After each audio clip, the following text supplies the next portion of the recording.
Hello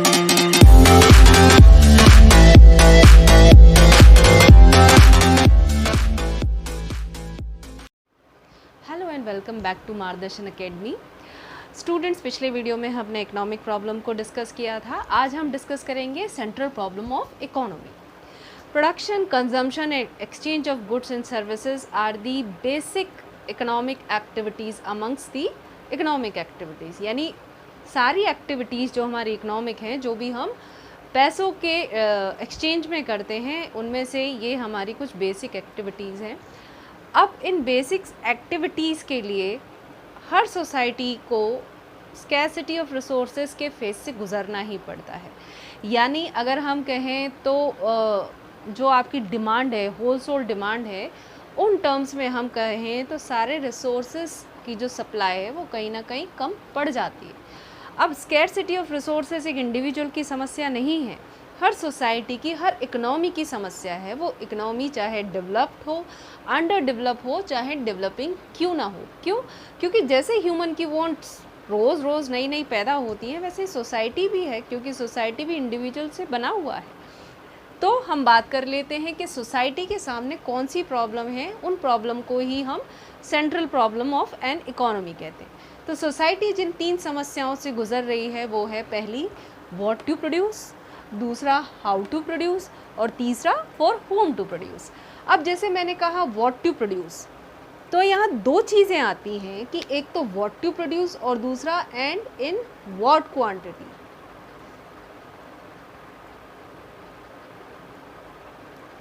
तो what to produce यानी पहले क्या आ रहा है आपका, सिलेक्शन ऑफ गुड्स।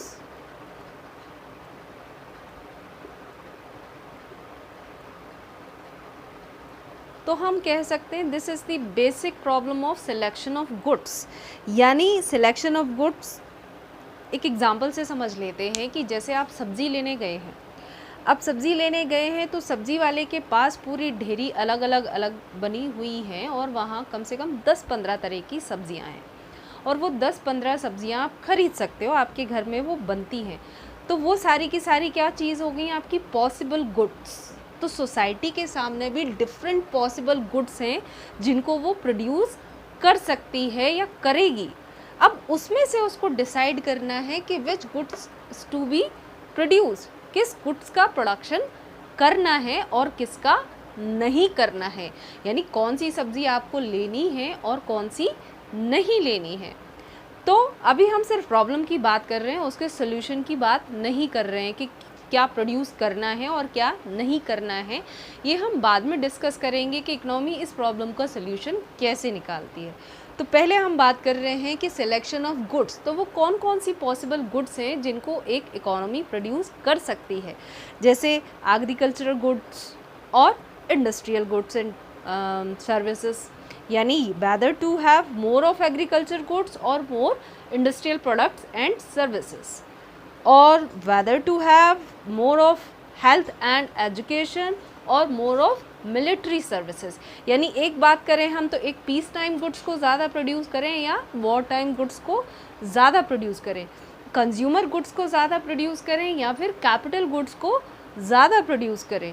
तो यानी हम क्या कर रहे हैं, हम यहाँ पर सिलेक्शन कर रहे हैं ऑफ गुड्स एंड सर्विसेज का, कि what should be produced and what not, क्या करना है और क्या नहीं करना है। अब ये प्रॉब्लम हो गई हमारी सिलेक्शन ऑफ गुड्स की। क्यों? क्योंकि हमको रिसोर्सेज को भी एलोकेट करना है amongst the goods and services.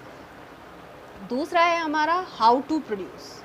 How to produce में हम क्या कर रहे हैं, सिलेक्शन ऑफ टेक्निक्स, यानी चॉइस ऑफ टेक्निक्स।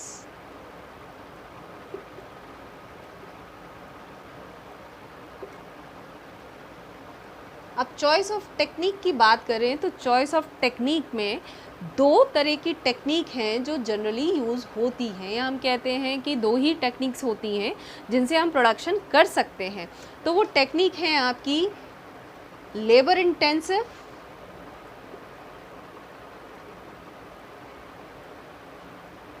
और capital intensive.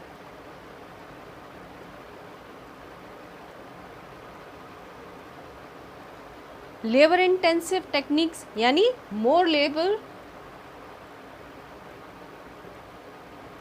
And less capital, और just opposite more capital and less labour. तो अब आपको टेक्निक चूज़ करनी है, तो ये टेक्निक हम कैसे चूज़ करेंगे कि जैसे हम इंडिया का एग्जांपल ले लें तो यहाँ पर लेबर ज़्यादा है यानी अनएम्प्लॉयमेंट ज़्यादा है, तो हम प्रेफर करेंगे किसको कि हम लेबर इंटेंसिव टेक्निक को यूज़ करें। अगर हम यूरोपियन कंट्रीज़ की बात करें तो वहाँ पर कैपिटल इंटेंसिव टेक्निक का इस्तेमाल हम ज़्यादा करते हैं, क्योंकि हमको मालूम है कि वहाँ कैपिटल ज़्यादा है और लेबर जो है वो स्कैर्स है। तो अब ये डिपेंड इस पर भी करता है कि हम या तो दोनों में से किसी एक को चूज़ करें या फिर हम दोनों का कॉम्बिनेशन भी यूज़ कर सकते हैं। अब ये डिपेंड किस पर करता है, ये डिपेंड करता है ऑब्जेक्टिव ऑफ द प्रोड्यूसर। अगर प्रोड्यूसर चाहता है कि उसे सिर्फ प्रॉफिट अर्न करना है तो वो कैपिटल इंटेंसिव टेक्निक को ही इस्तेमाल करेगा, चाहे वो इंडिया हो चाहे वो यूरोप हो। लेकिन अगर हम सोशल वेलफेयर की बात करें या फिर हम एम्प्लॉयमेंट जनरेशन की बात करें, अगर मेन मोटिव हमारा ये है तो हम लेबर इंटेंसिव टेक्निक का इस्तेमाल करेंगे। खैर ये तो अभी प्रॉब्लम सोसाइटी के सामने, एक इकनॉमी के सामने है कि उसे कौन सी टेक्निक इस्तेमाल करनी है। तीसरी जो हमारी प्रॉब्लम है वो है फॉर होम टू प्रोड्यूस। अब यहाँ क्या है, यहाँ हमने सिलेक्शन ऑफ गुड्स किया या हमने सिलेक्शन ऑफ टेक्निक्स किया, हमें अब यहाँ क्या करना है, सिलेक्शंस ऑफ इंडिविजुअल्स, यानी हमको यहाँ वो इंडिविजुअल सेलेक्ट करने हैं जिनको हमें ये गुड्स एंड सर्विसेज जो हमने प्रोड्यूस की हैं वो डिस्ट्रीब्यूट करनी है। तो अब क्या हम सिर्फ goods and services he produce कर रहे हैं, इनकम प्रोड्यूस नहीं कर रहे हैं? अगर मान लीजिए कि अगर फैक्टर्स ऑफ प्रोडक्शन, जो हमारे 4 फैक्टर्स ऑफ प्रोडक्शन है, लैंड, लेबर, कैपिटल, एंटरप्रेन्योर, बिना इनकी हेल्प के क्या कोई प्रोडक्शन हो सकता है? नहीं हो सकता। यानी इनकी हेल्प से ही हम प्रोडक्शन कर रहे हैं, तो ऑब्वियसली इनकी वजह से इनकम भी जनरेट हो रही है। जो गुड्स एंड सर्विसेज हम इंडिविजुअल को बेचेंगे या डिस्ट्रीब्यूट करेंगे उसके अगेंस्ट में हम उनसे इनकम अर्न करेंगे, वही income in factors of production में डिस्ट्रीब्यूट हो जाती है। यानी यहाँ 2 एस्पेक्ट्स हैं, एक है हमारा पर्सनल डिस्ट्रीब्यूशन और दूसरा है हमारा फंक्शनल।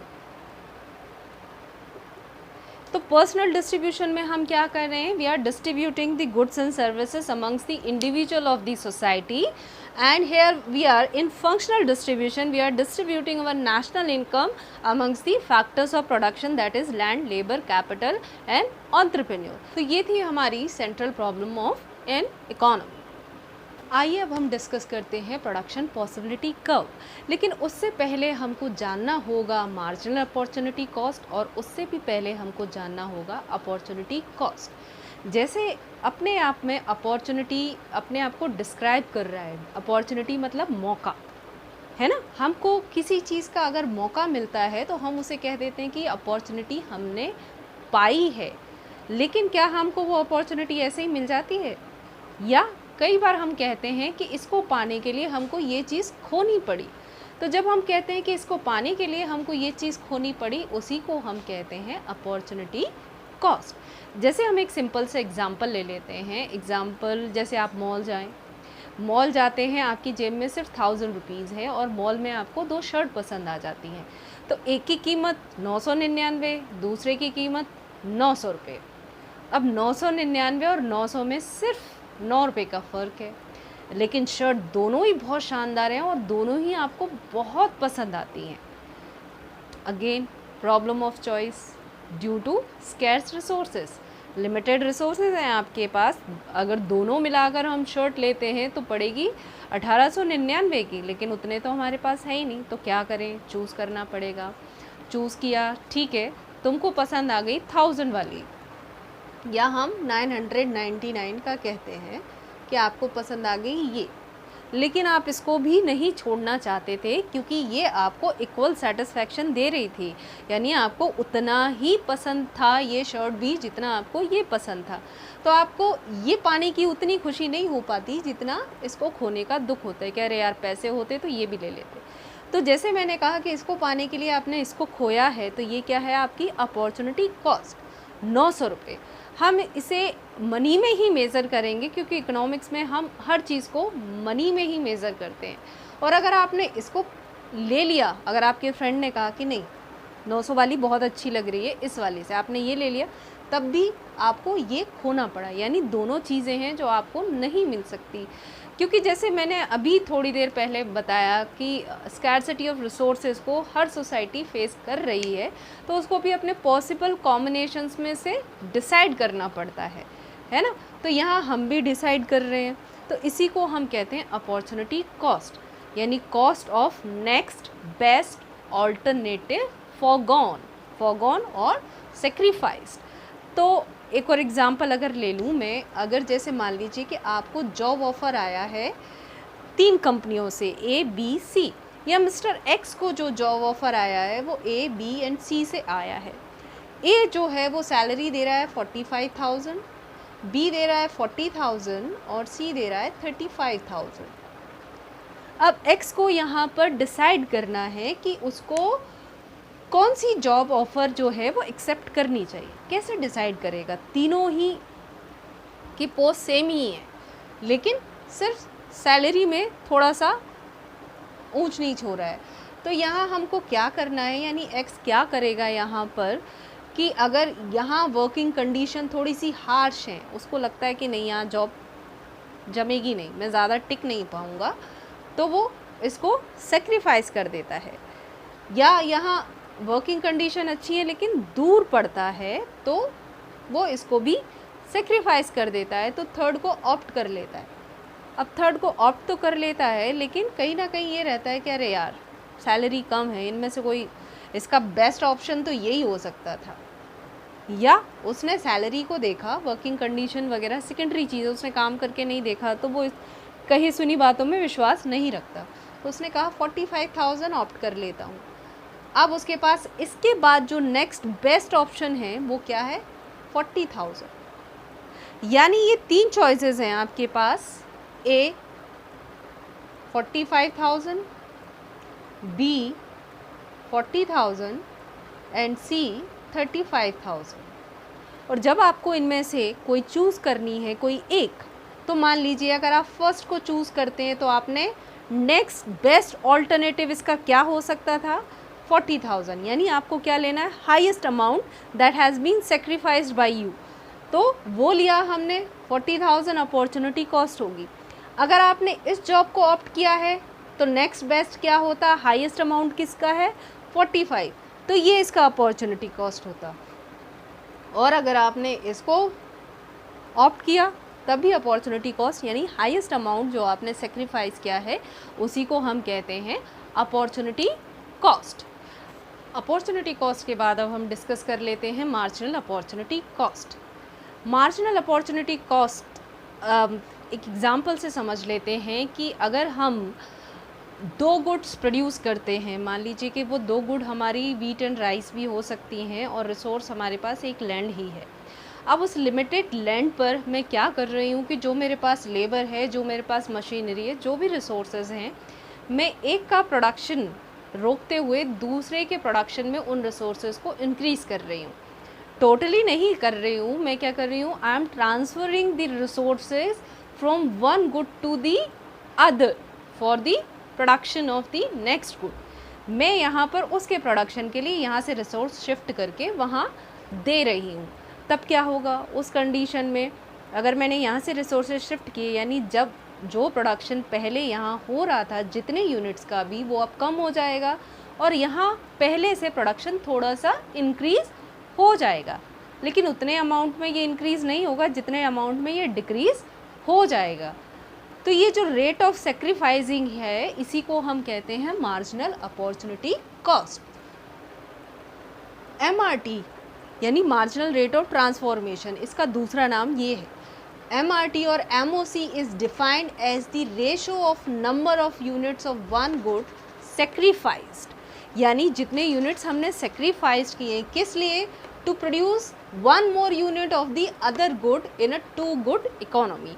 यानी ये एक अजम्पशन है कि हम यहाँ सिर्फ 2 गुड इकोनॉमी को लेकर ही चल रहे हैं, कि जहाँ हम सिर्फ 2 गुड्स ही प्रोड्यूस कर सकते हैं।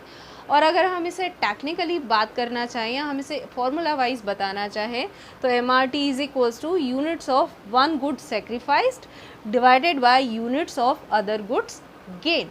अब ये जो MOC है यही है हमारी शेप ऑफ PPC, यानी behaviour of MOC is the shape of PPC, यानी प्रोडक्शन पॉसिबिलिटी कर्व।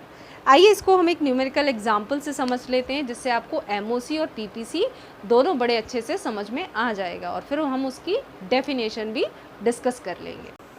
चलिए अब हम ये न्यूमेरिकल एग्जांपल डिस्कस कर लेते हैं। मैंने यहाँ टेबल ली है, एक टेबल बनाई है जिसमें मैंने ये हेडिंग्स दी हैं, combination of possibilities, production of good X, production of good Y, और फिर हम कैलकुलेट करेंगे MOC यानी वो रेट जिस पर हमने सेक्रीफाइस किया है to gain one more unit of the other commodity.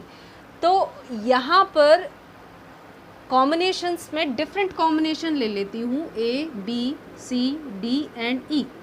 अब बात जैसे मैंने की कि हम यहाँ 2 ही गुड प्रोड्यूस कर रहे हैं क्योंकि हम अज्यूम करके चले हैं कि सिर्फ इकोनॉमी 2 गुड्स ही प्रोड्यूस कर रही है। तो उन 2 गुड्स में हमारे वीट एंड राइस हमने 2 एग्जाम्पल ले लिए। आप चाहे तो X एंड Y भी ले सकते हैं, कुछ भी एग्जाम्पल ले सकते हैं, या फिर आप बटर एंड गन का एग्जाम्पल भी ले सकते हैं, या फिर आप क्लोथ के साथ किसी और चीज़ को मिक्स कर सकते हैं, क्लोथ के साथ आप स्कूटर का एग्जाम्पल ले सकते हैं। तो आप किन्हीं भी 2 चीज़ को प्रोड्यूस कर रहे हैं। हमने वीट एंड राइस का एग्जाम्पल लिया है, तो यहाँ हम देखते हैं कि वीट का प्रोडक्शन पहले लेवल पर बिल्कुल ज़ीरो है, हम कोई प्रोडक्शन नहीं कर रहे हैं, लेकिन राइस का प्रोडक्शन हमारा 100 यूनिट प्रोडक्शन हो रहा है। अब यहाँ पर हमने प्रोडक्शन ऑफ वीट स्टार्ट कर दिया, हमने रिसोर्सेज को ट्रांसफ़र किया wheat to rice to wheat और प्रोडक्शन स्टार्ट कर दिया, तो हमारी 1 यूनिट ऑफ वीट प्रोड्यूस हो गई। लेकिन हमको यहाँ सेक्रीफाइस करना पड़ा 10 यूनिट से, हमको राइस की 10 यूनिट्स को सेक्रीफाइस करना पड़ा, तब हम 1 यूनिट को गेन कर पाए। फिर हमने एक और कोशिश की, 1 और यूनिट प्रोड्यूस की, वीट का प्रोडक्शन हम इंक्रीज़ कर रहे हैं, तो यहाँ हमको इनका सेक्रीफाइस करना पड़ रहा है। अब हम जो प्रोड्यूस कर रहे हैं राइस वो कर रहे हैं 70, यानी इस कॉम्बिनेशन में ये दोनों और ये दोनों और इस कॉम्बिनेशन पर ये कॉम्बिनेशंस है ना। फिर नेक्स्ट कॉम्बिनेशन पर हमने 1 यूनिट और प्रोड्यूस की गेहूं की, और यहाँ पर हमको सेक्रीफाइस करना पड़ा राइस का। फिर हमने 1 और यूनिट प्रोड्यूस की और यहाँ प्रोडक्शन ऑफ राइस 0 हो गया। तो आप देख रहे हैं कि यहाँ पर एक चीज़ के प्रोडक्शन को इंक्रीज़ करने के लिए 1 मोर यूनिट ऑफ 1 गुड और यहाँ sacrifice to gain the 1 more unit of that good, हमको सेक्रीफाइस करने पड़ रहे हैं ये राइस को। तो हम MOC कैलकुलेट करेंगे, तो जैसे मैंने इन सिंपल फार्मूला लिखा है लॉस अपॉन गेन, तो लॉस कितना, पहले पर तो कोई लॉस नहीं कोई गेन नहीं, तो हमने डैश कर दिया उसको। दूसरे में हम देखते हैं कि लॉस हमको कितना हुआ है 10 यूनिट और गेन कितना हुआ है सिर्फ 1 यूनिट, तो MOC कितनी आई 10। फिर हमने सेक्रीफाइस कितना किया 20 यूनिट, MOC अब यहाँ पर गेन हमने कितना किया है 1, तो MOC कितना हुआ 20। फिर हमने सेक्रीफाइस कितना किया है 30 और गेन कितना किया है 1, तो MOC कितना हुआ 30। और फिर हमने सेक्रीफाइस कितना किया है 40 और गेन कितना किया है 1, तो MOC 40। आप देखेंगे कि बिहेवियर ऑफ MOC आपको नज़र आ रहा होगा, इंक्रीजिंग हो रही है, MOC इज़ इंक्रीजिंग, और ये increasing MOC he shape of the PPC है। तो PPC कर्व को अगर हम डिफ़ाइन करना चाहें, मतलब ये एग्जांपल से आप PPC को एक्सप्लेन कर सकते हैं कि what is PPC। PPC refers to the various combination of two goods that can be produced with available resources and technology, assuming that resources are fully and efficiently utilized। यानी यहीं से आप PPC की definition बना सकते हो। क्या? Different combination of 2 goods, या हम कह सकते हैं it is the graphical representation of different combinations of two goods that can be produced with the available resources and technology, assuming that resources are fully and efficiently utilized. यानी हम यहाँ पर resources को बिल्कुल भी वेस्ट नहीं कर रहे हैं, हम यहाँ सारे resources को पूरी तरीके से इस्तेमाल कर रहे हैं और बेहतर तरीके से इस्तेमाल कर रहे हैं, तो यहाँ कोई भी वेस्टेज नहीं हो रहा है। अब हम इसका एक डायग्राम बना लेते हैं कि diagram on the basis of these points कैसे बनेगा। चलिए तो हम डायग्राम बना लेते हैं। तो डायग्राम बनाने के लिए हमको दो एक्सेस चाहिए, एक एक्सेस है हमारा एक्स एक्सेस और दूसरा है वाई एक्सेस। जनरली हम एक्सेस को मेंशन करना भूल जाते हैं एग्ज़ाम में कि एक एक्स एक्सेस है और वाई, हम सीधे लिख देते हैं। अब जैसे मैंने कहा कि हम सिर्फ दो गुड्स प्रोड्यूस कर रहे हैं, तो एक गुड हम यहाँ लिख लेंगे, यहाँ हम वो गुड लिख लेंगे जो हम गेन कर रहे हैं, और यहाँ हम जो सेक्रीफाइस कर रहे हैं उस गुड का नाम लिख लेंगे। तो यहाँ वीट, यहाँ राइस। अब हम यहाँ एक स्केल लेते हैं, स्केल ऑन एक्स एक्सिस और स्केल ऑन वाई एक्सिस। अब एक्स एक्सिस पर तो 1 1 है, तो हम कह सकते हैं कि 1 यूनिट इज इक्वल्स टू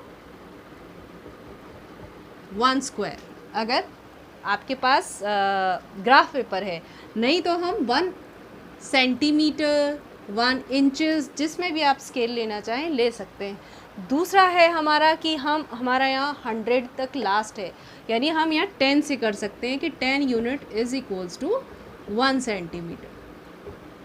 चलिए तो हम लोकेट कर लेते हैं पॉइंट्स को। ऑरिजिन 0 से रिप्रेजेंट करेंगे, 1 2 3 4 5, यहाँ 10 20 30 40 तक हमारा लास्ट था। एक चीज़ आपको हमेशा ध्यान में रखनी है कि जब भी हम डायग्राम बनाते हैं तो ये जो डिस्टेंस है हमारा, जो स्केल हम जो लेते हैं वो बिल्कुल इक्वल होना चाहिए। डिस्टेंस में कोई ऊपर नीचे ना करें कि आप यहाँ 1 लिख रहे हैं और यहाँ 4 लिख दिया सीधे, नहीं, डिस्टेंस आपका सेम ही रखना है। तो अब जैसे मैंने डिफरेंट कॉम्बिनेशंस कहे थे, तो पहला हमारा कॉम्बिनेशन था 100 and 0, यानी 100 सॉरी मैं यहाँ क्योंकि मेरा स्केल छोटा पड़ रहा है, मैं यहाँ 20 का ले लेती हूँ। ये 20 40 60 80 and 100। चलिए अब इसे ऐसे ले लेते हैं। तो अब जैसे 100 and 0, 100 0। दूसरा कॉम्बिनेशन था हमारा 1 and 90। तो 1 किसका था हमारा, वीट का, और 90 किसका था, 90 हमारा था राइस का। तो ये मैच करने के लिए मैं ऐसे लाइन बना लेती हूँ। दूसरा था हमारा 2 units of wheat and 70 units of rice. तो ये 70 यूनिट्स एंड 2 यूनिट्स। फिर था हमारा 40 यूनिट्स एंड 3 यूनिट्स। तो 40 एंड 3। फिर था हमारा 4 and 0, यानी ये 4 and 0। अब हम इन पॉइंट्स को मिला लेते हैं कि आपका जो पीपीसी है वो कैसा बन रहा है, डाउनवर्ड स्लोपिंग। जो क्या शो कर रहा है, एमओसी, यानी जो इंक्रीजिंग एमओसी है, rate of sacrificing is greater than rate of gaining. तो ये एमओसी है आपका जो शो कर रहा है shape of PPC, it's downward sloping due to increasing MOC and concave to origin. ये जो शेप है वो कहलाता है कॉनकेव, जिसका मुंह आपके ऑरिजिन की तरफ है। तो PPC is the graphical representation of two goods that can be produced with available resources and technology, assuming that resources are fully and efficiently utilized। है ना सिंपल सी डेफिनेशन। और हम कह सकते हैं कि shape of PPC is being decided by the MOC only। यानी MOC decide करेगा कि इसका शेप कैसा होगा, कॉनकेव होगा कि कॉन्वेक्स होगा। ये चीज़ें भी हम नेक्स्ट वीडियो में डिस्कस करेंगे। फ़िलहाल के लिए इतना ही। अगर आपको वीडियो पसंद आया हो तो प्लीज़ लाइक और शेयर ज़रूर कीजिएगा, और अब तक अगर आपने सब्सक्राइब नहीं किया है तो प्लीज़ सब्सक्राइब का बटन भी दबा दीजिएगा। Till then, bye bye.